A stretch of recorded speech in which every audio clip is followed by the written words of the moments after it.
Good morning, everyone. Today I'd like to talk to you about a topic that has generated strong opinions, laws, and debates all over the world.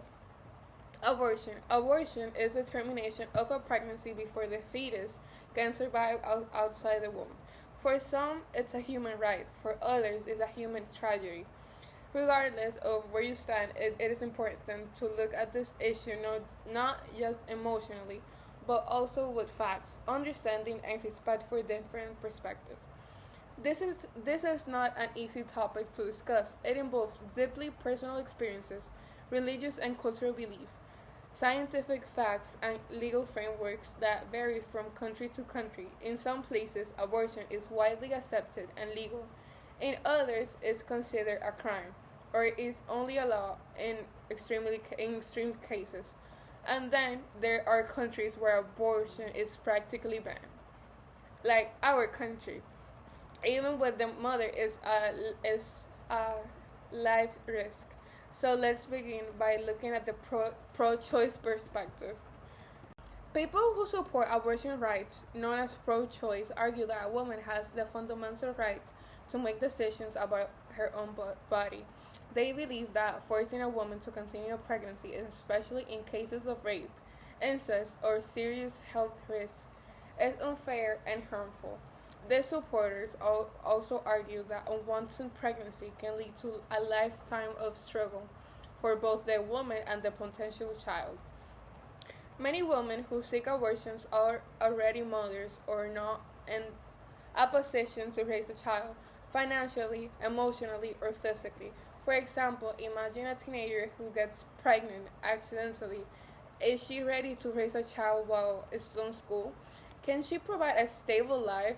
Supporters of abortion rights believe she should have the right to choose the future that's best for her. In terms of health, making abortion illegal doesn't stop it from happening. According to the World Health Organization, nearly 45% of all abortions worldwide are unsafe. Most of these take places in countries where abortion is restricted or illegal. This leads to thousands of preventable deaths and injuries every year. Legal and safe access to abortion can literally save lives by reducing health risk and giving women access to professional medical care. Now let's consider the other side of the debate, the pro-life perspective. People who identify as pro-life argue that the life begins at conception, and therefore abortion is the ending of a human life.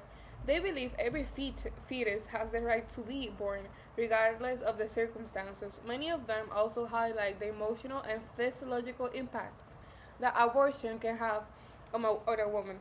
Feelings of guilt, regret, or depression are common topics brought up by pro-life advocates. Some pro-life supporters believe that instead of abortion, other topics like adoption should be promoted.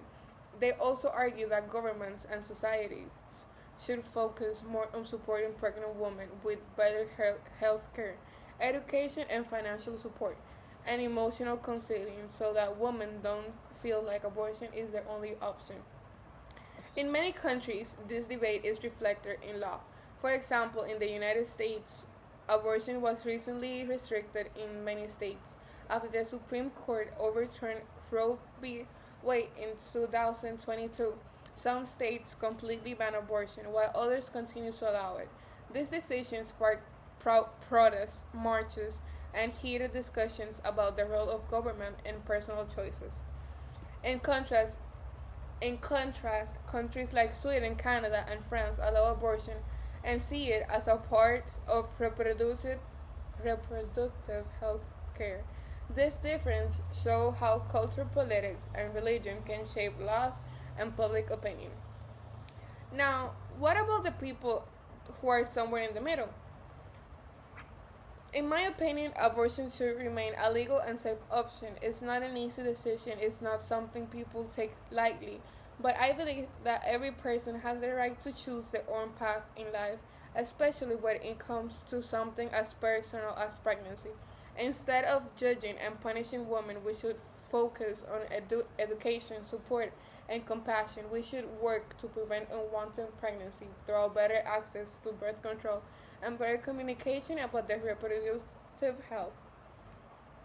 Thank you very much for listening.